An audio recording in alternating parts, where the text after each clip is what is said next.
ਸਤਿ ਸ਼੍ਰੀ ਅਕਾਲ ਦੋਸਤੋ, ਤੁਸੀਂ ਦੇਖ ਰਹੇ ਹੋ ਪ੍ਰੋਗਰਾਮ ਉਡਾਰੀ ਵਿਦੇਸ਼ਾਂ ਨੂੰ ਤੇ ਅੱਜ ਆਪਾਂ ਗੱਲ ਕਰਨੀ ਹੈ ਆਸਟ੍ਰੇਲੀਆ ਜਾਣ ਵਾਲੇ ਸਟੂਡੈਂਟਸ ਦੇ ਲਈ। ਇੱਕ ਤਾਂ ਸੈਮੀਨਾਰ ਆਰਗੇਨਾਈਜ਼ ਕੀਤਾ ਜਾ ਰਿਹਾ ਹੈ।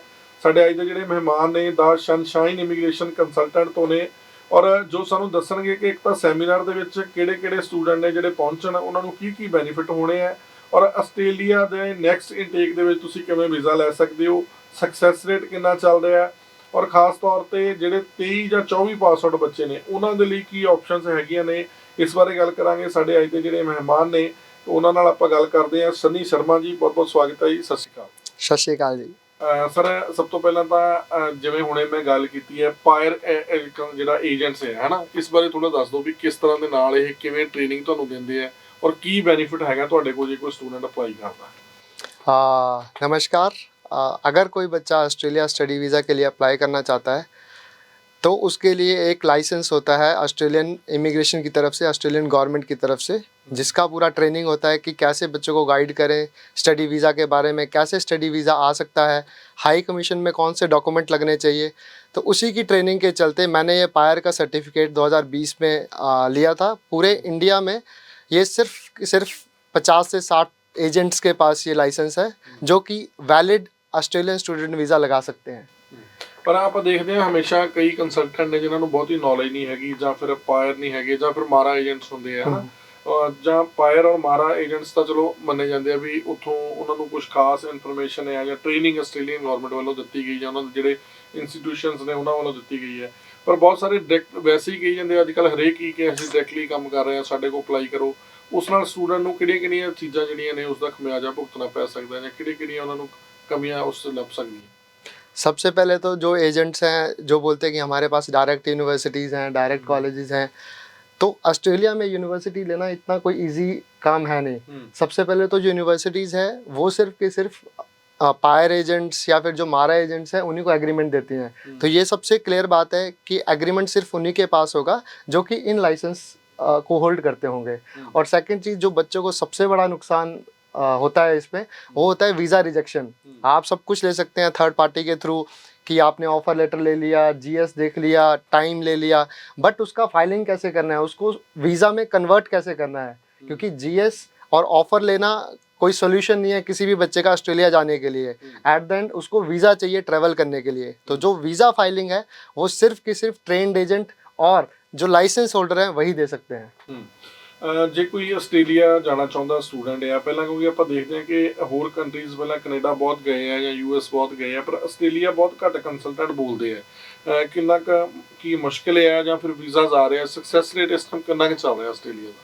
देखो ऑस्ट्रेलिया मुश्किल नहीं है, कनाडा ऐसा नहीं बोल सकते कि ऑस्ट्रेलिया मुश्किल है, क्योंकि कनाडा और यूके और जो भी अदर कंट्री है वो एजेंट्स सब करते हैं, क्योंकि सबको सब कुछ आता है। बट ऑस्ट्रेलिया करना सब एजेंट्स को नहीं आता, और जिनको आता है उनको पता है कि इस टाइम भी ऑस्ट्रेलिया का सक्सेस 90 to 95% है, जो कि कनाडा, यूके, यूएसए से बहुत अच्छा है।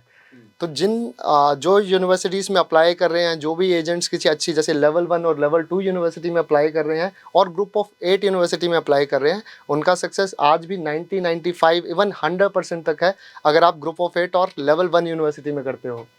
ਬਿਲਕੁਲ। ਜੇਕਰ ਤੁਸੀਂ ਲੈਵਲ 1 ਦੀ ਯੂਨੀਵਰਸਿਟੀ ਦੇ ਵਿੱਚ ਵੀਜ਼ਾ ਅਪਲਾਈ ਕਰਦੇ ਹੋ ਤਾਂ ਬਿਲਕੁਲ ਜਿਹੜਾ ਹੈਗਾ ਤੁਹਾਨੂੰ ਵੀਜ਼ੇ ਦੇ ਮੁਕਾਮ ਤੱਕ ਤੁਸੀਂ ਪਹੁੰਚ ਸਕਦੇ ਹੋ। ਵੀਜ਼ਾ ਸਕਸੈਸ ਰੇਟ ਕਾਫੀ ਅੱਛਾ ਚੱਲ ਰਿਹਾ। ਸਾਡੇ ਨਾਲ ਸਨੀ ਸ਼ਰਮਾ ਜੀ ਨੇ ਜੋ ਕਿ ਦਾ ਸਨਸ਼ਾਈਨ ਇਮੀਗ੍ਰੇਸ਼ਨ ਕੰਸਲਟੈਂਟ ਤੋਂ ਨੇ, ਔਰ ਇਹਨਾਂ ਦੇ ਜਿਹੜੇ ਆਫਿਸ ਨੇ ਬਠਿੰਡਾ ਦੇ ਵਿੱਚ ਔਰ ਚੰਡੀਗੜ੍ਹ ਦੇ ਵਿੱਚ ਹੈਗੇ ਆ।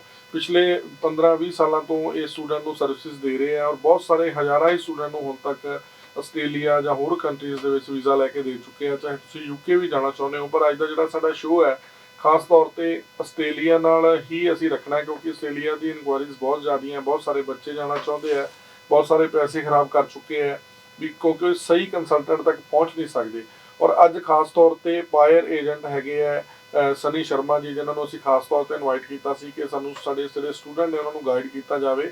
ਔਰ ਇਹਨਾਂ ਵੱਲੋਂ ਇੱਕ ਸੈਮੀਨਾਰ ਵੀ ਆਰਗੇਨਾਈਜ਼ ਕੀਤਾ ਜਾ ਰਿਹਾ ਜੋ 22 ਸਤੰਬਰ ਨੂੰ ਬਠਿੰਡਾ ਦੇ ਵਿੱਚ ਆਸਟ੍ਰੇਲੀਆ ਸਟੱਡੀ ਵੀਜ਼ੇ ਨੂੰ ਲੈ ਕੇ ਸੈਮੀਨਾਰ ਹੈਗਾ, ਔਰ 6 ਅਕਤੂਬਰ ਨੂੰ ਚੰਡੀਗੜ੍ਹ ਦੇ ਵਿੱਚ ਹੈਗਾ।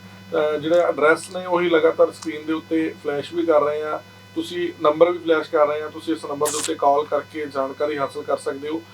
ਭਾਜੀ, ਜਿਹੜਾ ਆਸਟ੍ਰੇਲੀਆ ਦੀ ਜਦੋਂ ਗੱਲ ਆਉਂਦੀ ਹੈ ਤਾਂ ਸਭ ਤੋਂ ਵੱਡੀ ਪ੍ਰੋਬਲਮ ਜਿਹੜੀ ਸਟੂਡੈਂਟਸ ਨੂੰ ਇਸ ਟਾਈਮ ਆ ਰਹੀ ਹੈ ਫੰਡਿੰਗ ਦੀ ਆ ਰਹੀ ਹੈ, ਇਨਕਮ ਆਫ ਸੋਰਸ ਦੀ ਆ ਰਹੀ ਹੈ। ਤਾਂ ਕਿਸ ਤਰ੍ਹਾਂ ਦੇ ਨਾਲ ਤੁਸੀਂ ਦਾ ਸਨਸ਼ਾਈਨ ਇਮੀਗ੍ਰੇਸ਼ਨ ਕਿਵੇਂ स्टूडेंट ਨੂੰ गाइड करता है फंडिंग ਲਈ खास तौर पे?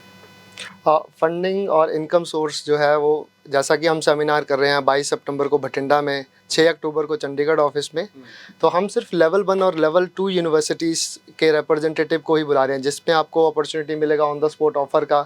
और रही बात फंडिंग की, कुछ यूनिवर्सिटीज़ ओल्ड फंडिंग ना लेके नई फंडिंग भी एक्सेप्ट करती है। और इनकम सबसे बड़ा इशू आता है पंजाब में, हरियाणा में, किसी भी स्टेट में, कि आपके पास एक रेगुलर इनकम नहीं होती और रेगुलर आईटीआर्स नहीं होते और कोई भी ऐसा सोर्स नहीं होता। तो हमारी जो यूनिवर्सिटीज़ हैं, जो रिप्रेजेंटेटिव आ रहे हैं, वो नई इनकम भी एक्सेप्ट कर रहे हैं कि आप नई इनकम दिखा के भी अपना जीएस और जीटी क्लियर करवा सकते हो, वो भी 1 हफ्ते में। ਬਿਲਕੁਲ ਬਹੁਤ ਇੱਕ ਸੈਮੀਨਾਰ ਹੋਣ ਜਾ ਰਿਹਾ ਖਾਸ ਤੌਰ ਤੇ ਜਿਹੜੇ ਬੱਚੇ ਨੇ ਜਿਹੜੇ ਆਸਟ੍ਰੇਲੀਆ ਸਟੱਡੀ ਵੀਜ਼ੇ ਤੇ ਜਾਣਾ ਚਾਹੁੰਦੇ ਆ ਉਹਨਾਂ ਦੇ ਲਈ ਇੱਕ ਸੈਮੀਨਾਰ ਆਰਗੇਨਾਈਜ਼ ਕੀਤਾ ਜਾ ਰਿਹਾ ਹੈ ਦਾ ਸਨਸ਼ਾਈਨ ਇਮੀਗ੍ਰੇਸ਼ਨ ਵੱਲੋਂ, ਜੋ ਕਿ ਬਠਿੰਡਾ ਔਰ ਚੰਡੀਗੜ੍ਹ ਦੇ ਵਿੱਚ ਹੈਗਾ। ਤਾਂ ਤੁਸੀਂ ਇਸ ਸੈਮੀਨਾਰ ਦਾ ਹਿੱਸਾ ਬਣ ਕੇ ਜਿਹੜੀ ਉੱਥੇ ਜਾਣਕਾਰੀ ਹੈ ਲੈ ਸਕਦੇ ਹੋ। ਭਾਜੀ ਇਹ ਜਿਹੜੇ ਸੈਮੀਨਾਰਸ ਹੁੰਦੇ ਆ ਪਹਿਲਾਂ ਵੀ ਕਈ ਕੰਪਨੀਆਂ ਵੱਲੋਂ ਹੁੰਦੇ ਆ, ਕਿੰਨਾ ਕੁ ਬੈਨੀਫਿਟ ਸਟੂਡੈਂਟਸ ਨੂੰ ਹੈਗਾ ਔਰ ਕੀ ਹੋਰ ਉਹਨਾਂ ਨੂੰ ਕੋਈ ਫਾਇਦਾ ਕੀ ਹੁੰਦਾ ਇਹਨਾਂ ਤੇ ਆ ਕੇ? सबसे बड़ा जो फ़ायदा है हमारे सेमिनार में आके, कि हमारे सेमिनार में डायरेक्ट रिप्रेजेंटेटिव आएंगे यूनिवर्सिटीज़ के, वो भी लेवल 1 और लेवल 2 यूनिवर्सिटीज़ के रिप्रेजेंटेटिव आएंगे। आप डायरेक्ट उन यूनिवर्सिटीज़ के रिप्रेजेंटेटिव से बात करो, अपना प्रोफाइल डिस्कस करो, और इवन आप on the spot offer letter भी ले सकते हैं। जो भी जीएस और जीटी की कंडीशंस है उन यूनिवर्सिटीज़ की, वो सब आप उसी टाइम क्लियर कर सकते हैं कि कैसे मेरे को प्रेजेंट करना है। तो ये सबसे बड़ी अच्छी बात है कि आपको ऑन द स्पॉट ऑफर और आपको एक ट्रांसपेरेंसी के साथ एक इन्फॉर्मेशन मिल जाएगी। ਤੇ ਸਰ ਜਿਵੇਂ ਤੁਸੀਂ ਹੁਣੇ ਗੱਲ ਕੀਤੀ ਹੈ ਲੈਵਲ 1 ਔਰ ਲੈਵਲ 2 ਦੀ ਯੂਨੀਵਰਸਿਟੀਜ਼ ਹਨਾ, ਇਹਨਾਂ 'ਚ ਕੀ ਫਰਕ ਹੁੰਦਾ ਹੈ? ਔਰ ਜਿਵੇਂ ਕਈ ਕੰਸਲਟੈਂਟ ਕਹਿੰਦੇ ਆ ਕਿ ਇਸ ਨਾਲ ਕੋਈ ਫਰਕ ਨਹੀਂ ਪੈਂਦਾ ਵੀਜ਼ਾ ਸਕਸੈਸ ਰੇਟ ਤੇ, ਕੀ ਲੈਵਲ 1 2 ਇਸ ਦੇ ਨਾਲ ਕੋਈ ਫਰਕ ਪੈਂਦਾ ਵੀਜ਼ा सक्सेस? बिल्कुल फ़र्क पड़ता है इसमें। लेवल 1 और लेवल 2 यूनिवर्सिटीज़ जो है वो ऑस्ट्रेलिया की हाईली रैंक्ड यूनिवर्सिटी है। अब किसी भी गवर्नमेंट ने किसी यूनिवर्सिटी का एक लेवल बनाया है, अगर लेवल बनाया है तो कुछ तो रीज़न होगा, नहीं तो वो कॉलेजेस को लेवल 3 को और भी जितने वेट कॉलेजेस हैं उनको सेम लेवल पे रख देते। तो अगर उनका लेवल बनाया है तो एक एजुकेशन का स्टैंडर्ड है, अगर वो उस स्टैंडर्ड की यूनिवर्सिटी में जाते हैं तो ऑटोमेटिक है कि उसका वीज़ा सक्सेस जो है वो बाकी कॉलेजेस वेट लेवल 3 यूनिवर्सिटी से ऊपर रहेगा। और इसमें सबसे ऊपर ग्रुप ऑफ 8, देन लेवल 1 और लेवल 2, इनका वीज़ा सक्सेस 90, 95 और 100% के आसपास वीज़ा सक्सेस रहता है, चाहे आप किसी भी टाइम पे अप्लाई करो। ਸਰ ਹੁਣ ਜੇ ਆਪਾਂ ਨੈਕਸਟ ਇਨਟੇਕ ਦੀ ਗੱਲ ਕਰਦੇ ਹਾਂ, ਇਸ ਟਾਈਮ ਜਦੋਂ ਅਸੀਂ ਰਿਕਾਰਡ ਕਰ ਰਹੇ ਹਾਂ ਸ਼ੋਅ, ਆਪਾਂ ਸਤੰਬਰ ਦੇ ਵਿੱਚ ਬੈਠੇ ਹਾਂ, ਤਕਰੀਬਨ 12 ਹੋ ਗਈ ਅੱਜ, ਤੇ ਕਿਹੜਾ ਇਨਟੇਕ ਹੈ ਨੈਕਸਟ ਔਰ ਕਿੰਨਾ ਕੁ ਸਮਾਂ ਹੈਗਾ ਸਟੂਡੈਂਟ ਕੋਲੇ ਅਪलाई करने का? देखो, जिस बच्चे के पास सब डॉक्यूमेंट्स रेडी हैं उस बच्चे के लिए हमारे पास नवंबर इनटेक भी है, बट जनरली फरवरी इनटेक जो है वो ऑस्ट्रेलिया का सबसे मेजर इनटेक माना जाता है। तो जनरली जो है वो हम फेब इनटेक के लिए अप्लाई करेंगे। ऑफ़र वीज़ा आप विद इन अ मंथ ले सकते हो। ऑस्ट्रेलिया में एज सच कोई रूल नहीं है कि आप फेब इनटेक है तो अभी अप्लाई नहीं कर सकते और अभी वीज़ा फाइल नहीं कर सकते, क्योंकि ऑस्ट्रेलिया जो टाइम फ्रेम है वो 1-1.5 महीने का वीज़ा का है ही है, कि आपका ऑफ़र से लेके जीटी से लेके फाइलिंग से लेके वीज़ा प्रोसेस। तो अभी हम जो मेजर सेमिनार कर रहे हैं, जिन बच्चों का डॉक्यूमेंट्स पूरा है उनके लिए नवंबर इनटेक, अदरवाइज हम सबके लिए फैब इनटेक का ऑप्शन दे रहे हैं। ਬਿਲਕੁਲ ਜਿਹੜੇ ਦਰਸ਼ਕ ਸਾਡਾ ਸ਼ੋਅ ਦੇਖ ਰਹੇ ਆ, ਤੁਸੀਂ ਆਪਣੇ ਬੱਚੇ ਨੂੰ ਜੇਕਰ ਆਸਟ੍ਰੇਲੀਆ ਭੇਜਣਾ ਚਾਹੁੰਦੇ ਹੋ ਤਾਂ ਨਵੰਬਰ ਇਨਟੇਕ ਦੇ ਲਈ ਵੀ ਤੁਸੀਂ ਅਪਲਾਈ ਕਰ ਸਕਦੇ ਹੋ ਜੇਕਰ ਤੁਹਾਡੇ ਕੋਲ ਡਾਕੂਮੈਂਟਸ ਰੈਡੀ ਹੈਗੇ ਆ, ਨਹੀਂ ਤਾਂ ਤੁਸੀਂ ਫਰਵਰੀ ਇਨਟੇਕ ਦੇ ਲਈ ਅਪਲਾਈ ਕਰੋ, ਕਿਉਂਕਿ ਫਰਵਰੀ ਲਈ ਖੁੱਲਾ ਟਾਈਮ ਵੀ ਹੈਗਾ, ਤੁਸੀਂ ਡਾਕੂਮੈਂਟਸ ਇਕੱਠੇ ਕਰ ਸਕਦੇ ਹੋ ਔਰ ਉਸ ਤੋਂ ਬਾਅਦ ਜਿਹੜਾ ਹੈ ਆਪਣਾ ਵੀਜ਼ਾ ਅਪਲਾਈ ਕਰ ਸਕਦੇ ਹੋ। ਔਰ ਉਸ ਦੇ ਲਈ ਬਹੁਤ ਵੱਡੀ ਗੱਲ ਹੈ ਕਿ ਸੈਮੀਨਾਰ ਹੋਣ ਜਾ ਰਿਹਾ ਜਿੱਥੇ ਤੁਸੀਂ ਡਾਇਰੈਕਟਲੀ ਜਿਹੜੀਆਂ ਯੂਨੀਵਰਸਿਟੀਜ਼ ਨੇ ਉਹਨਾਂ ਦੇ ਰਿਪਰੈਜ਼ੈਂਟੇਟਿਵ ਜਿਹੜੇ ਹੈਗੇ ਆ ਉਹਨਾਂ ਨੂੰ ਮਿਲ ਸਕਦੇ ਹੋ, ਉਹਨਾਂ ਦੇ ਪ੍ਰਤੀਨਿਧੀਆਂ ਨੂੰ ਮਿਲ ਸਕਦੇ ਹੋ। ਜਿਹੜੇ ਕਾਲਜ ਯੂਨੀਵਰਸਿਟੀ ਦੇ ਵਿੱਚ ਤੁਹਾਡੇ ਬੱਚੇ ਨੇ ਪੜ੍ਹਨਾ ਹੈ ਉਸ ਕਾਲਜ ਦੇ ਪ੍ਰਤੀਨਿਧੀ ਨੂੰ ਤੁਸੀਂ ਡਾਇਰੈਕਟ ਮਿਲ ਕੇ ਆਪਣੀ ਗੱਲਬਾਤ ਉਹਦੇ ਕੈਂਪਸ ਬਾਰੇ ਜਾਂ ਕੋਈ ਵੀ ਸਵਾਲ ਨੇ ਤੁਹਾਡੇ ਪੁੱਛ ਸਕਦੇ ਹੋ। ਇਸ ਦੇ ਲਈ ਤੁਹਾਨੂੰ ਜਿਹੜੇ 2 ਸੈਮੀਨਾਰ ਆਰਗੇਨਾਈਜ਼ ਕੀਤੇ ਜਾ ਰਹੇ ਆ ਦਾ ਸਨਸ਼ਾਈਨ ਇਮੀਗ੍ਰੇਸ਼ਨ ਵੱਲੋਂ, ਜਿਸ ਦੇ ਵਿੱਚ ਪਹਿਲਾ ਸੈਮੀਨਾਰ 22 ਸਤੰਬਰ ਨੂੰ ਜਿਹੜਾ ਬਠਿੰਡਾ ਦੇ ਵਿੱਚ ਹੈ ਔਰ 6 ਅਕਤੂਬਰ ਨੂੰ ਚੰਡੀਗੜ੍ਹ ਦੇ ਵਿੱਚ ਹੈ। ਇਹ ਕਿਸੇ ਵੀ ਸੈਮੀਨਾਰ ਜੋ ਤੁਹਾਨੂੰ ਨੇੜੇ ਲੱਗਦਾ ਹੈ ਉੱਥੇ ਪਹੁੰਚ ਕੇ ਤੁਸੀਂ ਜਾਣਕਾਰੀ ਹਾਸਲ ਜਿਹੜੀ ਕਰ ਸਕਦੇ ਹੋ। ਬਹੁਤ ਵਾਰੀ ਬਹੁਤ ਸਾਰੇ ਸਟੂਡੈਂਟਸ ਨੇ ਉਹਨਾਂ ਦੇ ਮਨਾਂ 'ਚ ਇਹ ਹੁੰਦਾ ਵੀ ਸਾਡਾ ਸਟੱਡੀ ਗੈਪ ਪੈ ਗਿਆ ਜਾਂ ਫਿਰ ਸਾਡੀ ਕੁਛ ਵੀ ਕਈ ਕਾਰਨ ਹੁੰਦੇ, ਸਭ ਤੋਂ ਵੱਡਾ ਕਾਰਨ ਤਾਂ ਫੰਡਿੰਗ ਦਾ ਹੀ ਹੈ ਵੀ ਸ਼ਾਇਦ ਸਾਡਾ ਵੀਜ਼ਾ ਆਸਟ੍ਰੇਲੀਆ ਸਾਨੂੰ ਨਾ ਮਿਲੇ। ਉਹਨਾਂ ਨੂੰ ਤੁਸੀਂ ਕੀ ਕਹਿਣਾ ਚਾਹੋਗੇ ਕਿ ਆਸਟ੍ਰੇਲੀਆ ਵੀ ਉਹ ਵੀਜ਼ਾ ਜਿਹੜਾ ਸਨਸ਼ਾਈਨ ਇਮੀਗ੍ਰੇਸ਼ਨ ਉਹਨਾਂ ਨੂੰ ਲੈ ਕੇ ਦਊਗਾ? ਜਿਹੜੇ ਸਟੂਡੈਂਟ ਬਿਲਕੁਲ ਟੁੱਟੇ ਹੋਏ ਉਹਨਾਂ ਨੂੰ ਲੱਗਦਾ ਵੀ ਯਾਰ ਸਾਡੇ ਕੋਲ ਤਾਂ ਫੰਡ ਹੀ ਨਹੀਂ ਹੈਗੇ, ਇਨਕਮ ਸੋਰਸ ਨਹੀਂ ਹੈਗੇ ਜਾਂ ਕਿੱਦਾਂ ਸ਼ੋਅ ਕਰਾਂਗੇ ਵੀ ਅਸੀਂ ਆਪਣੇ ਬੱਚੇ ਨੂੰ ਵਿਦੇਸ਼ 'ਚ ਪੜ੍ਹਾ ਸਕਦੇ ਹਾਂ, ਫੰਡਿੰਗ ਨੂੰ ਖਾਸ तौर पे? बिल्कुल। जैसा कि मैंने पहले ही बताया कि फंडिंग जो है वो, अगर नहीं भी किसी के पास फंडिंग है और नहीं वो डलवाते हैं, तो वो भी लेवल 1 यूनिवर्सिटी में एक्सेप्टेड है। एज पर गवर्नमेंट रूल भी वो फंडिंग एक्सेप्टेड है लेवल 1 यूनिवर्सिटी में। और जो हम यूनिवर्सिटीज़ लेके आ रहे हैं सेमिनार में, उसमें भी वो एक्सेप्टेड है। इनकम भी नहीं आपकी चल जाएगी। इवन जो बच्चा स्पाउस के साथ जाना चाहता है, और मार्केट में बहुत सारी अफवाहें हैं कि स्पाउस नहीं जा सकता, स्पाउस का वीज़ा सक्सेस नहीं है, तो हमारे पास स्पाउस के लिए भी ऑप्शन है कि स्पाउस भी उस बच्चे के साथ जा सकता है। 2025 पास आउट जो रीसेंट पास आउट्स हैं वो जा सकते हैं। इसके अलावा हम एक और बहुत अच्छी अपॉर्चुनिटी लेके आए हैं जो कि 2024 पास आउट बच्चों के लिए है। 2024 पास आउट बच्चे आप किसी भी यूनिवर्सिटी में डायरेक्ट एंट्री नहीं कर सकते ऑस्ट्रेलिया, एज पर ऑस्ट्रेलिया रूल्स की। आपका 1-1.5 साल से ऊपर का गैप हो चुका है, ना ही वो कॉलेजेस में जा सकते हैं। जो कॉलेजेस एक्सेप्ट हो रहे हैं वो रिजेक्शन देंगे। क्यों? क्योंकि इस टाइम पे 2025 का बच्चा है। तो उन बच्चों के लिए अपॉर्चुनिटी है, वो 1 साल का कोर्स 8 महीने में यहीं पे ऑनलाइन स्टडी करके नेक्स्ट जुलाई इनटेक में अपना ऑस्ट्रेलिया का study visa same level 1 university में ले सकते हैं। ਯਾਨੀ ਕਿ ਜਿਹੜੇ ਬੱਚੇ ਆਪਾਂ ਦੇਖਦੇ ਹੁੰਦੇ ਆ ਵੀ ਜਿਹੜਾ ਆਸਟ੍ਰੇਲੀਆ ਉਸ ਦੇ ਵਿੱਚ ਗੈਪ ਨਹੀਂ ਚੱਲਦਾ, ਜੇਕਰ ਤੁਸੀਂ 23 ਪਾਸ ਆਊਟ ਹੋ ਜਾਂ ਫਿਰ 24 ਪਾਸ ਆਊਟ ਹੋ, ਤੁਹਾਡੇ ਕੋਲ ਕੋਈ ਆਪਸ਼ਨ ਨਹੀਂ ਬਚਦੀ, ਕਿਉਂਕਿ 25 ਵਾਲੇ ਸਟੂਡੈਂਟ ਨੂੰ ਹੀ ਇੰਟਰਟੇਨ ਜਿਹੜੀ ਯੂਨੀਵਰਸਿਟੀਜ਼ ਕਰ ਰਹੀਆਂ ਨੇ। ਯਾਨੀ ਕਿ ਕਰੀਮ ਸਟੂਡੈਂਟਸ ਹੀ ਭਾਲਦੀ ਹੈ ਹਰੇਕ ਯੂਨੀਵਰਸਿਟੀ ਆਸਟ੍ਰੇਲੀਆ ਦੀ, ਜਿਹੜੀਆਂ ਚੰਗੀਆਂ, ਜਿਵੇਂ ਭਾਈ ਨੇ ਕਿਹਾ ਕਿ ਲੈਵਲ 1 ਦੀਆਂ ਹੈਗੀਆਂ। ਪਰ ਉਸ ਦੇ ਲਈ ਇੱਕ ਵਧੀਆ ਆਪਸ਼ਨ ਹੈ ਤੁਹਾਡੇ ਲਈ ਕਿ ਤੁਸੀਂ 1 ਸਾਲ ਹੈ ਜਿਹੜਾ ਨੈਕਸਟ ਜੁਲਾਈ ਇਨਟੇਕ ਦੇ ਵਿੱਚ ਤੁਸੀਂ डायरेक्टली सैकेंड समैसटर ਦੇ ਵਿੱਚ ਉੱਥੇ एडमिशन ले सकते हो, और फर्स्ट समैसटर ਜਿਹੜਾ ਇੱਥੇ पढ़ोगे, यही ਤੁਸੀਂ ਗੱਲ कर रहे हो? सेकेंड ईयर में एंट्री कर सकते हैं। सेकेंड ईयर में एंट्री कर सकते हैं। फर्स्ट ईयर वो यहाँ पे जो वहाँ पे 12 महीने का या 10 महीने का होना है, वो यहाँ पे 8 महीने का लगा के ऑनलाइन थ्रू भी चल सकते हैं। स्टडी सेंटर जो चंडीगढ़ में है उसके थ्रू भी चल सकते हैं, और डायरेक्ट सेकेंड ईयर में यूनिवर्सिटी में एंट्री कर सकते हैं ऑस्ट्रेलिया में। ਯਾਨੀ ਕਿ ਸਟੂਡੈਂਟ ਦੀ ਜਿਹੜੀ ਐਡਮਿਸ਼ਨ ਹੈ ਡਾਇਰੈਕਟਲੀ ਆਸਟ੍ਰੇਲੀਆ ਦੀ ਯੂਨੀਵਰਸਿਟੀ ਦੇ ਵਿੱਚ ਹੋ ਜਾਏਗੀ, ਸਟੱਡੀ ਸ਼ੁਰੂ ਹੋ ਜਾਏਗੀ। फर्स्ट ईयर वो इंडिया रह के ऑनलाइन या किसी भी ऑनलाइन पढ़ाई होगी? ऑनलाइन भी हो सकती है और ऑफलाइन भी हो सकती है। ऑफलाइन के लिए स्टडी सेंटर है और ऑनलाइन भी आप कर सकते हैं। तो इस बिल्कुल इसके और बेनिफिट्स भी बहुत ही अच्छे हैं, क्योंकि तो फिर पैसा काफ़ी बच जाएगा स्टूडेंट का। बिल्कुल बिल्कुल। इसमें जो ऑस्ट्रेलिया में मान लो आपकी जो on an average fees 12, 14, 15 lakh आती है 1 साल की, वही इंडिया में आपकी 4 से 5 लाख रह जाएगी और आपका 1 साल भी कंप्लीट हो जाएगा। आप ये समझ सकते हैं कि ऑस्ट्रेलियन यूनिवर्सिटी में पढ़ रहे हो इंडिया में रह के, और वो भी एक कम खर्चे में। शर्मा जी, एक बड़ा ਵੱਡਾ ਸਵਾਲ ਹੈ। ਬਹੁਤ ਸਾਰੇ ਪਹਿਲਾਂ ਵੀ ਇਸ ਤਰ੍ਹਾਂ ਦੇ ਏਜੰਟਸ ਜਾਂ ਇੰਸਟੀਟਿਊਟਸ ਆਏ ਆ ਜਿਨ੍ਹਾਂ ਨੇ ਕਿਹਾ ਕਿ ਤੁਸੀਂ 1 ਸਾਲ ਇੱਥੇ ਪੜ੍ਹੋ, ਨੈਕਸਟ ਈਅਰ ਤੁਸੀਂ ਤੁਹਾਡਾ ਆਸਟ੍ਰੇਲੀਆ ਦੇ ਵਿੱਚ ਜਾਵਾਂਗੇ, ਜਾਂ ਫਿਰ ਪਾਥਵੇ ਪ੍ਰੋਗਰਾਮ ਹੈ।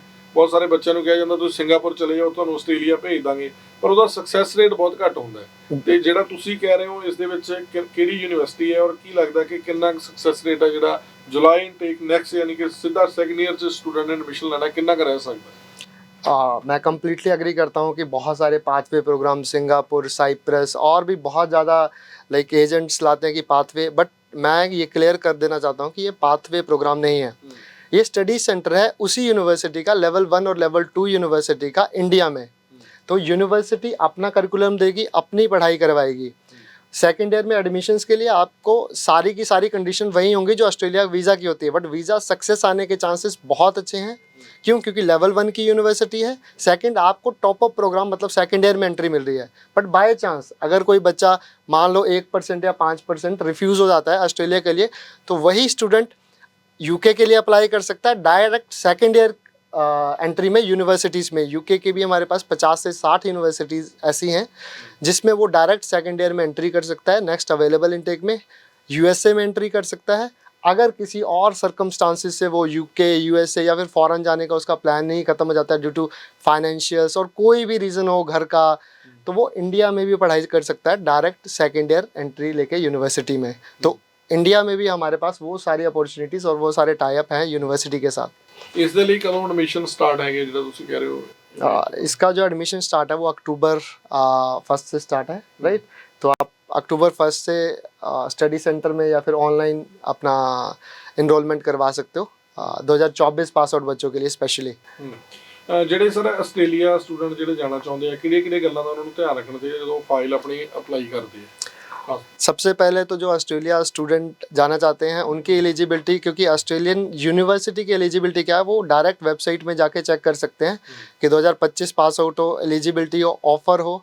ऑफ़र के अलावा आपका कोर्स रेलेवेंस हो कि जिस कोर्स में वो जा रहे हैं और जो स्टडी उन्होंने यहाँ पे किया है वो कोर्स रेलेवेंसी है कि नहीं, वो सबसे मेन चेक कर लीजिए। आपका जो इनकम है, जो ऑस्ट्रेलियन गवर्नमेंट देखता है कि आपका फंडिंग कितना है, कितना फंडिंग आपको चाहिए, कितना लिविंग एक्सपेंस चाहिए, कितना ट्रैवल एक्सपेंस चाहिए, इसके अलावा ट्यूशन फ़ीस कितनी भरनी है, किसकी 6 मंथ्स की जानी है, किसकी 1 साल की जानी है, इनकम सबसे मेन कि इनकम कौन यूनिवर्सिटी पुरानी मांगती है, कौन नहीं मांगती है।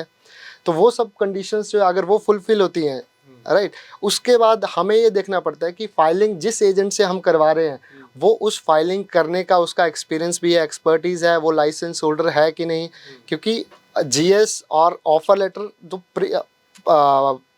प्री स्टेजेस हैं, प्री स्टेजेस और मीडियम स्टेजेस है, जो फाइनल स्टेज है वीज़ा का वो तो सिर्फ के सिर्फ आपका फाइलिंग है। तो आपको ये ध्यान रखना है कि जो फाइलिंग कर रहा है वो डायरेक्ट यूनिवर्सिटी को रिप्रेजेंट करता हो, उसके पास एक्सपर्टीज़ हो उस चीज़ का, ताकि हमारा जो वीज़ा है उसका सक्सेस कम से कम 90 to 95% ਤੱਕ ਰਹੇ। ਬਿਲਕੁਲ, ਜਦੋਂ ਤੁਸੀਂ ਆਸਟ੍ਰੇਲੀਆ ਸਟੱਡੀ ਵੀਜ਼ੇ ਤੇ ਜਾਂਦੇ ਹੋ ਤਾਂ ਬਹੁਤ ਹੀ ਧਿਆਨ ਦੇ ਨਾਲ ਹੈ ਤੁਹਾਨੂੰ ਅਪਲਾਈ ਕਰਨਾ ਪੈਣਾ ਹੈ। ਜਿਵੇਂ ਸਰ ਨੇ ਕਿਹਾ ਕਿ 2024 ਵਾਲਿਆਂ ਦੇ ਲਈ ਕੋਈ ਯੂਨੀਵਰਸਿਟੀ ਅਜੇ ਐਂਟਰਟੇਨ ਨਹੀਂ ਕਰ ਰਹੀ, ਪਰ ਉਹਨਾਂ ਦੇ ਲਈ ਇੱਕ ਚੰਗੀ ਆਪਸ਼ਨ ਹੈਗੀ ਹੈ ਕਿ ਤੁਸੀਂ ਇੱਥੇ ਫਸਟ ਈਅਰ ਆਪਣਾ ਇੱਥੇ ਹੀ ਕੰਪਲੀਟ ਕਰਕੇ ਜਾ ਸਕਦੇ ਹੋ। ਡਾਇਰੈਕਟਲੀ ਨੈਕਸਟ ਜੁਲਾਈ 2026 ਦੇ ਵਿੱਚ ਤੁਸੀਂ ਸੈਕੰਡ ਈਅਰ 'ਚ ਐਡਮਿਸ਼ਨ ਹੈ ਜਿਹੜਾ ਲੈ ਸਕਦੇ ਹੋ, ਔਰ ਉਸ ਦੇ ਨਾਲ ਤੁਹਾਡੀ ਫੀਸ ਦੀ ਵੀ ਕਾਫੀ ਬਚਤ ਹੋ ਸਕਦੀ ਹੈ। ਔਰ ਉੱਥੇ ਜਾ ਕੇ ਤੁਸੀਂ ਜਿਹੜਾ ਆਪਣਾ ਕੋਰਸ ਹੈ ਉਹ ਵੀ ਜਲਦੀ ਕੰਪਲੀਟ ਹੈ ਜਿਹੜਾ ਕਰ ਸਕਦੇ ਹੋ। ਔਰ ਸਰ ਇਹ ਤਾਂ ਨਹੀਂ ਹੋਊਗਾ ਕਿ ਜਿਹੜੇ ਸਟੂਡੈਂਟ ਦਾ ਇੱਥੇ 1 ਈਅਰ ਲੱਗਿਆ, ਕੱਲ੍ਹ ਨੂੰ ਜਦੋਂ ਉਹਨੇ ਪੀਆਰ ਲਈ ਅਪਲਾਈ ਕਰਨਾ ਜਾਂ ਫਿਰ ਕੋਈ ਜੌਬ ਲਈ ਅਪਲਾਈ ਕਰਨਾ, ਉਹ ਉਸ ਦੇ ਵਿੱਚ ਕੋਈ ਨਾ ਕੋਈ ਪੁਆਇੰਟ ਹੋਣ ਵੀ ਇਹ ਤਾਂ ਤੁਸੀਂ ਇੰਡੀਆ ਦੇ ਵਿੱਚ ਹੀ पढ़े हो, कोई ਕੱਟੇ ਜਾਣ ਕਿ सेम नहीं, बिल्कुल ਰਹੂਗਾ ਉਹਨਾਂ ਦਾ? वो सेम क्राइटेरिया रहेगा, वो सिर्फ 3 साल का ही बैचलर्स माना जाएगा जो कि ऑस्ट्रेलियन यूनिवर्सिटीज़ से ही सर्टिफाई होगा कि जो नेचुरल या रेगुलर बच्चों को डिग्री मिल रहा है, मान लो कि 2025 बच्चों को डिग्री मिल रहा है अभी, वही 2024 वाले जब नेक्स्ट ईयर में जाएंगे वही 3 इयर्स बैचलर्स डायरेक्ट उनको आफ्टर कंप्लीट लाइक जो भी बैचलर कंप्लीट करके वही सेम डिग्री उनको प्रोवाइड होगा यूनिवर्सिटी की तरफ से, जो हर जगह वैलिड होगा, आपका पीआर में भी, आपका पोस्ट स्टडी वर्क वीज़ा में भी, और वर्क वीज़ा भी, और कहीं भी मास्टर्स में करना है या किसी भी और जगह अप्लाई करना है तो वो 3 साल का डिग्री ਆਸਟ੍ਰੇਲੀਆ का ही माना जाएगा। ਬਿਲਕੁਲ ਸਰ, ਜਦੋਂ ਕੋਰਸ ਦੀ ਗੱਲ ਆਉਂਦੀ ਹੈ, ਕੋਰਸ ਸਿਲੈਕਸ਼ਨ ਦੀ ਗੱਲ ਆਉਂਦੀ ਹੈ ਜਾਂ ਫਿਰ ਯੂਨੀਵਰਸਿਟੀ ਕਾਲਜ ਦੀ ਗੱਲ ਆਉਂਦੀ ਹੈ, ਤੁਸੀਂ ਦੱਸਦਾ ਕਿ ਲੈਵਲ 1 'ਚ ਤੁਸੀਂ ਅਪਲਾਈ ਕਰਾਓਗੇ ਜਾਂ ਲੈਵਲ 2 'ਚ ਕਰਾਓਗੇ, ਪਰ ਜਿਹੜਾ ਕੋਰਸ ਸਿਲੈਕਸ਼ਨ ਹੈ ਜਾਂ ਕਿਹੜੇ ਇਸ ਤਰ੍ਹਾਂ ਦੇ ਕੋਰਸਿਸ ਹੈਗੇ ਆ ਜਿਹੜੇ ਸਟੂਡੈਂਟ ਨੂੰ, ਜੇ ਕੋਈ ਚਾਹੁੰਦਾ ਵੀ ਆਪਣੇ ਬੱਚੇ ਨੂੰ ਆਸਟ੍ਰੇਲੀਆ ਭੇਜਣਾ, ਤੁਸੀਂ ਗਾਈਡ ਕਰੋਗੇ ਕਿ ਇਹ ਕੋਰਸਾਂ ਦੇ ਵਿੱਚ ਜੇ ਤੁਸੀਂ ਐਡਮਿਸ਼ਨ ਲੈ ਲੈਂਦੇ ਹੋ ਤਾਂ ਤੁਹਾਡਾ ਫਿਊਚਰ ਹੈ ਜਿਹੜਾ ਚੰਗਾ ਹੋ ਸਕਦਾ ਹੈ, ਤੁਸੀਂ ਪੀਆਰ ਤੱਕ ਪਹੁੰਚ ਸਕਦੇ ਹੋ, ਜਾਂ ਫਿਰ ਸਟੱਡੀ ਤੋਂ ਬਾਅਦ ਤੁਹਾਨੂੰ ਵਰਕ ਵੀਜ਼ਾ ਮਿਲ ਜਾਏਗਾ, ਜੌਬਸ ਦੀਆਂ ਵੱਧ ਓਪਰਚੁਨਿਟੀਜ਼ ਮਿਲਣਗੀਆਂ? बिल्कुल, मैंने जैसे कि पहले ही बोला है कि फ़ायदा लाइसेंस होल्डर होने का यही है और एक्सपर्ट होने का और एक्सपीरियंस होने का यही है कि आप स्टूडेंट को एक अच्छा गाइड कर सकते हो कि कोर्स रेलेवेंसी, जो आपने बोला कि कौन सी पीआर के लिए कोर्सेज जा सकते हैं, कौन से कोर्सेज में पीआर, सब कोर्सेज में, जो जेनरिक कोर्सेज है उनमें पॉइंट सिस्टम ज़्यादा है, पीआर तो सब में है, बट आपके कौन से कोर्सेज जो वो स्किल लिस्ट में फॉलो करते हैं, तो वो चीज़, वो इन्फॉर्मेशन हम स्टूडेंट को ऑन द स्पॉट प्रोवाइड करेंगे कि आपका ये कोर्स आपके लिए सबसे ज़्यादा बेनिफिशियल है, और उसी के अकॉर्डिंग उनका ऑफ़र अप्लाई होगा और ऑफ़र आएगा। ਬਿਲਕੁਲ, ਬਹੁਤ ਜਿਹੜੇ ਵੀ ਸਟੂਡੈਂਟ ਸਾਡਾ ਸ਼ੋਅ ਦੇਖ ਰਹੇ ਨੇ ਔਰ ਆਸਟ੍ਰੇਲੀਆ ਜਾਣਾ ਚਾਹੁੰਦੇ ਆ ਖਾਸ ਤੌਰ ਤੇ, ਉਹਨਾਂ ਦੇ ਲਈ ਇੱਕ ਬਹੁਤ ਚੰਗੀ ਆਪਸ਼ਨ ਹੈਗੀ ਹੈ ਕਿ ਤੁਸੀਂ ਇੱਕ ਤਾਂ ਸੈਮੀਨਾਰ ਦੇ ਵਿੱਚ ਸਿੱਧੇ ਪਹੁੰਚੋ ਔਰ ਉੱਥੇ ਪਹੁੰਚ ਕੇ ਜਾਣਕਾਰੀ ਹਾਸਲ ਕਰੋ, ਸਰ ਨੂੰ ਵੀ ਮਿਲ ਸਕਦੇ ਹੋ, ਤੁਸੀਂ ਇਹਨਾਂ ਦੀ ਟੀਮ ਨੂੰ ਮਿਲ ਸਕਦੇ ਹੋ, ਸਭ ਤੋਂ ਵੱਡੀ ਗੱਲ ਹੈ ਜਿਹੜੇ ਯੂਨੀਵਰਸਿਟੀ ਦੇ ਜਾਂ ਆਸਟ੍ਰੇਲੀਆ ਤੋਂ ਜਿਹੜੇ ਡੈਲੀਗੇਟਸ ਆਉਣਗੇ ਉਹਨਾਂ ਨੂੰ ਵੀ ਤੁਸੀਂ ਮਿਲ ਕੇ ਗੱਲਬਾਤ ਕਰ ਸਕਦੇ ਹੋ। ਔਰ ਖਾਸ ਤੌਰ ਤੇ ਇਸ ਦੇ ਲਈ ਜਿਹੜੇ ਆਪਸ਼ਨਸ ਤੁਹਾਡੇ ਲਈ ਦੱਸੇ ਗਏ ਕਿ ਬਠਿੰਡਾ ਔਰ ਚੰਡੀਗੜ੍ਹ ਦੇ ਵਿੱਚ ਜਿਹੜੇ ਦਾ ਸਨਸ਼ਾਈਨ ਇਮੀਗ੍ਰੇਸ਼ਨ ਦਾ ਆਫਿਸ ਆ ਉੱਥੇ ਤੁਸੀਂ ਪਹੁੰਚਣਾ ਹੈ। 22 ਸਤੰਬਰ ਨੂੰ ਜਿਹੜਾ ਹੈਗਾ ਉਹ ਬਠਿੰਡਾ ਦੇ ਵਿੱਚ ਹੈ ਔਰ 6 ਅਕਤੂਬਰ ਨੂੰ ਜਿਹੜਾ ਚੰਡੀਗੜ੍ਹ ਦੇ ਵਿੱਚ ਹੈ। ਇਹ ਸੈਮੀਨਾਰ ਦੀਆਂ ਡੇਟਸ ਨੇ। ਹੋਰ ਵੀ ਜਾਣਕਾਰੀ ਦੇ ਲਈ ਨੰਬਰ ਅਸੀਂ ਫਲੈਸ਼ ਕਰੀ ਜਾ ਰਹੇ ਹਾਂ, ਤੁਸੀਂ ਇਸ 'ਤੇ ਕਾਲ ਕਿਸੇ ਵੀ ਟਾਈਮ ਸਵੇਰੇ 10 ਵਜੇ ਤੋਂ ਲੈ ਕੇ ਸ਼ਾਮ 5 ਵਜੇ ਤੱਕ ਕੀਤੀ ਜਾ ਸਕਦੀ ਹੈ, ਤਾਂ ਜੋ ਤੁਸੀਂ ਪੂਰੀ ਇਨਫੋਰਮੇਸ਼ਨ ਲਓ, ਆਪਣੀ ਪ੍ਰੋਫਾਈਲ ਜਿਹੜੀ ਹੈ ਡਿਸਕਸ ਕਰੋ। ਭਾਜੀ, ਕੀ 2024 ਵਾਲਿਆਂ ਦੇ ਲਈ ਜਮਾਂ ਹੀ ਆਪਸ਼ਨ ਨਹੀਂ ਹੈ ਕਿ ਉਹ ਸੋਚਣ ਵੀ ਇਹ ਵੀ ਜਿਹੜਾ ਤੁਸੀਂ ਕਿਹਾ ਇੱਕ ਤਾਂ ਵੀ ਇੱਥੇ ਪੜ੍ਹ ਕੇ ਤਾਂ ਜਾ ਸਕਦੇ ਆ, ਅਦਰਵਾਈਜ਼ ਕੋਈ ਆਪਸ਼ਨ ਨਹੀਂ ਉਹਨਾਂ ਦੇ ਲਈ?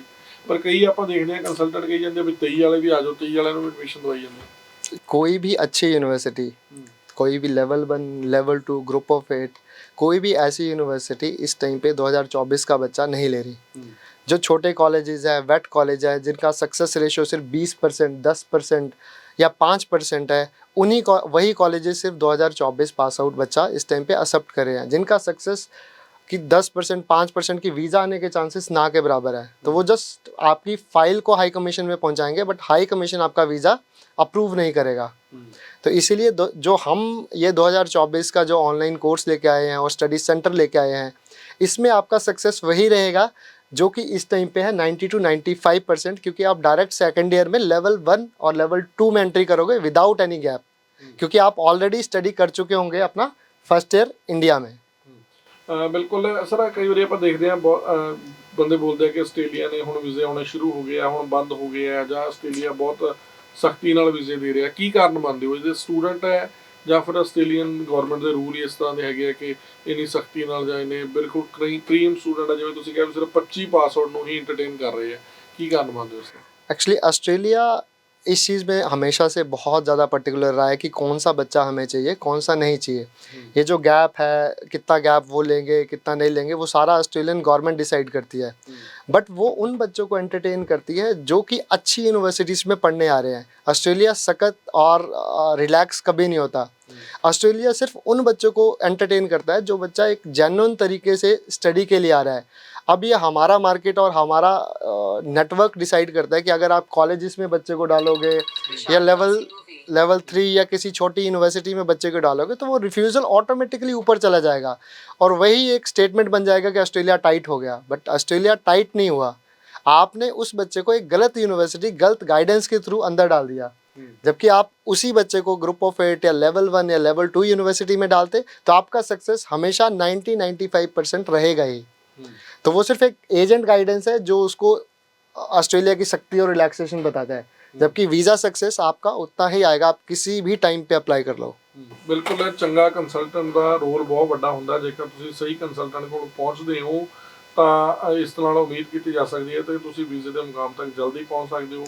ਉਸ ਦੇ ਨਾਲ ਤੁਹਾਨੂੰ ਕੋਰਸ ਵੀ ਚੰਗਾ ਮਿਲੂਗਾ, ਯੂਨੀਵਰਸਿਟੀ ਵੀ ਚੰਗੀ ਮਿਲੂਗੀ। ਜਿਵੇਂ ਭਾਜੀ ਕਹਿ ਰਿਹਾ ਲੈਵਲ 1 ਦੀ ਹੈ ਯੂਨੀਵਰਸਿਟੀਜ਼ ਦੇ ਵਿੱਚ ਤੁਹਾਨੂੰ ਜਿਹੜਾ ਐਡਮਿਸ਼ਨ ਦਵਾਇਆ ਜਾਊ, ਤੁਹਾਨੂੰ ਆਫਰ ਲੈਟਰ ਦਿੱਤਾ ਜਾਊ, ਪਰ ਉਸ ਦੇ ਲਈ ਤੁਸੀਂ 25 ਪਾਸ ਆਊਟ ਹੋਣੇ ਚਾਹੀਦੇ ਹੋ। ਤੁਹਾਡਾ ਆਈਲੈਟਸ ਦੇ ਵਿੱਚ ਮਿਨੀਮਮ ਕਿੰਨੇ बैंड स्कोर या पीटी ਦੇ ਵਿੱਚ ਕਿੰਨੇ ਹੋਣੇ ਚਾਹੀਦੇ ਸਰ?